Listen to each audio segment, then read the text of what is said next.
आपका अपने channel Hindi GK tricks पर।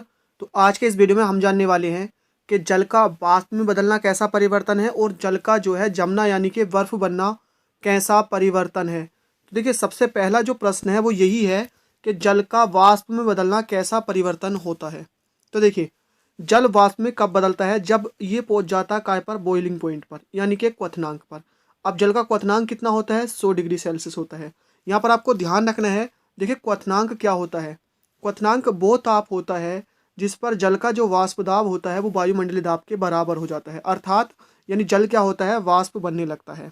अब देखिए, उससे पहले हमने क्या जानना है? कैसा परिवर्तन है, भौतिक या रासायनिक परिवर्तन। अब देखिए, ये पता होना चाहिए कि भौतिक परिवर्तन क्या होते हैं और रासायनिक परिवर्तन क्या होते हैं। तो ध्यान रखना, भौतिक परिवर्तन वो होते हैं जिनमें पदार्थ का संगठन नहीं बदलता है और मूल पदार्थ प्राप्त किया जा सकता है। लेकिन रासायनिक परिवर्तन वो होते हैं जिनमें पदार्थ का संगठन ही बदल जाता है और बाद में वापसी में मूल पदार्थ जो है प्राप्त नहीं किया जा सकता। अब देखिए, हम क्या करते हैं, जल को, यानी हमारे पास अगर जल है और उसको अगर हम बॉईल करते हैं, ठीक है, क्या करते हैं, जल को हीट करते हैं। कहाँ तक? 100 डिग्री सेल्सियस तक। तो जल क्या होता है? वाष्प बनने लगता है। क्या बनने लगता है? यानी वाष्प बनकर उड़ने लगता है। अब इस वाष्प को अगर देखिए टेम्परेचर, वाष्प जल कब बनता है? जब उसका टेम्परेचर 100 या 100 से ज़्यादा हो जाता है तो वाष्प बनने लगता है। अब जैसे ही टेम्परेचर 100 से कम होगा वो फिर से कौन सी फॉर्म में आ जाता है? लिक्विड फॉर्म में आ जाता है। यानी जल कौन सी फॉर्म में आ जाता है?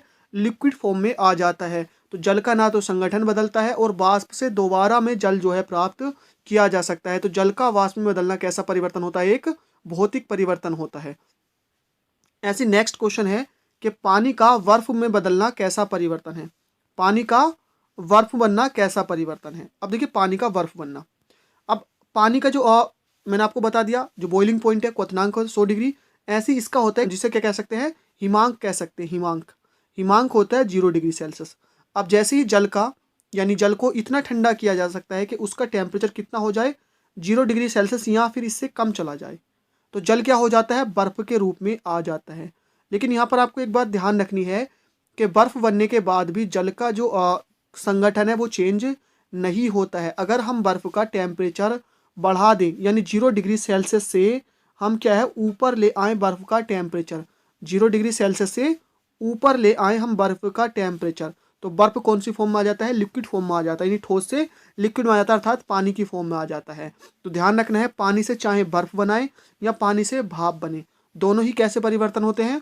भौतिक परिवर्तन होते हैं। इनमें जो पानी होता है उसका संगठन चेंज नहीं होता है और दोबारा में रिटर्न में पानी प्राप्त किया जा सकता है। तो ध्यान रखना है, आप जल को लिक्विड फॉर्म में, आप गैस फॉर्म में और आप सॉलिड फॉर्म में, तीनों फॉर्म में आप बदल सकते हैं जल को। यानी गैस से लिक्विड, लिक्विड से सॉलिड, या सॉलिड से लिक्विड, लिक्विड से गैस। और कोई सी भी अवस्था में रहे जल, क्या होता है इसका? यानी भौतिक परिवर्तन होता है, रासायनिक परिवर्तन इसमें नहीं होता है। और एक क्वेश्चन यहाँ से और बन सकता है कि ऐसा कौन सा पदार्थ है जो तीनों अवस्थाओं में रह सकता है? तो ये भी जल ही है। तो फ्रेंड्स, अगर आपके पास भी कोई भी सवाल तो हमें कमेंट करना ना भूलें। Thank you for watching. मिलते हैं नेक्स्ट वीडियो में।